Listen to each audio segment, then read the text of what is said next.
মাত্র 30 টাকায় 1 প্লেট মোরগ পোলাও পাওয়া যায়। হ্যাঁ, ঠিকই শুনেছেন, মাত্র 30 টাকা। 1 প্লেট মোরগ পোলাও দাম মাত্র 30 টাকা। কি বিশ্বাস হচ্ছে না? বিশ্বাস না হওয়ারই কথা। এটি কিভাবে সম্ভব? আমি ওনার সাথে কথা বলেছি। ওনাকে আমি প্রশ্ন করেছিলাম কিভাবে আপনার পোষায়। তো চলুন দেখা যাক উনি কি বলে। আসসালামু আলাইকুম এভরিওয়ান, সবাইকে ওয়েলকাম করছি আরো একটি নতুন ভিডিওতে। দেশ এবং দেশের বাইরে থেকে যে যেখান থেকে আমার এই ছোট্ট ভিডিওটি দেখছেন, আশা করি সবাই ভালো আছেন। সকাল সকালে আমরা মামি চা বিস্কিট খেয়ে বের হয়ে পড়েছিলাম। মামুনিকে একটু কোচিং এ দিয়ে তারপর আমি একটু হেঁটে আসি। বৃষ্টি স্নাত সকাল 1 প্লেট মোরগ পোলাও মাত্র 30 টাকায় সেল করে, এটি আমি দেখে আসছি। তো ভাবলাম আপনাদের সাথে এটি শেয়ার করা যায়। এ বিষয়ে ভাইয়ের সাথে কি কথা হয়েছিল চলুন শুনে নিই। পরিমাণে দেওয়া হয় হাফ প্লেট 30 টাকা না? হ্যাঁ 30 টাকা। হ্যাঁ, নিতে লোক তো অনেক সুন্দর। হ্যাঁ, চিনি গুঁড়া চালের প্রিমিয়াম ফ্রাইড চিকেনটা আছে। ওনাকে আরো প্রশ্ন করেছিলাম আপনার কিভাবে পোষায়, বর্তমান বাজার দ্রব্যমূল্যের যা দাম এই সময়ে এসে আপনি কিভাবে পারছেন। তো উনি উত্তরে কি বলেছিল তা আপনারা একটু অপেক্ষা করুন।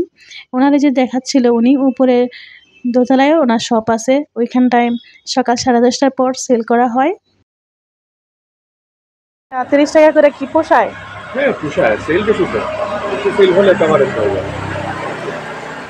2 টাকা করে থাকলে না, একটা প্লেট ওভার থাকলে না, দুপুর 2টার মধ্যে ক্লোজ। আপনার কত কেজি চাল? 20 কেজি। দুইবারে 10টা। 20 কেজি চাল প্রতিদিন সকালে মর্নিং টাইমে শেষ হয়ে যায়। 10:30 11টার পর শেষ হয় একটা, 11টার পর একটা আসে, এটা শেষ হয়ে যাবে 10:30টার মধ্যে।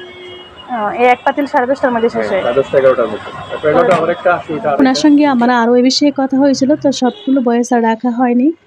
আপনাদের হয়তো বা এতে বিরক্ত মনে হতে পারে। যাই হোক, ওনার এই বিজনেস সিস্টেম, ওনার এই আইডিয়া এবং বিজনেস সিস্টেম আমার কাছে খুব ভালো লেগেছিল, তাই ভাবলাম আপনাদের সাথে এটি শেয়ার করি। সাথে কথা বলে মনে হয়েছিল বেশ শিক্ষিত। তো কোনো কাজই কিন্তু ছোট নয়, চাইলে আমরা ছোট থেকে অনেক কিছু করতে পারি, তাই না? এখন চলে আসলাম দুপুরে রান্না করতে। দুপুরে আজ একদম সিম্পল সাদামাটা রান্না করছি।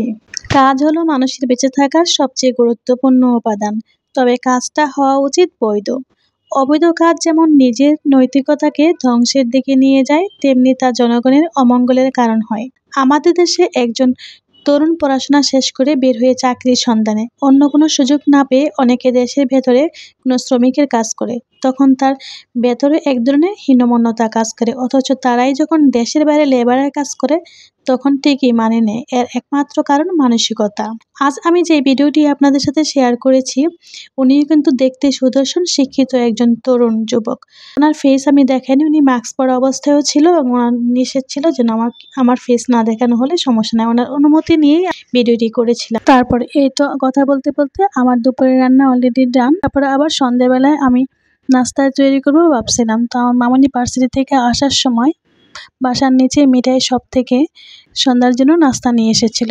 আমরা 3 জন সদস্য 3টি সিঙ্গারা নিয়ে এসেছিল, সাথে আমি চা করে দিয়েছি। বাস, সন্ধ্যায় নাস্তা বানানোর কোনো প্যারাই ছিল না। আজ এতটুকুই, আবারও কথা হবে পরবর্তী সুন্দর একটি ভিডিওতে। আল্লাহ হাফিজ।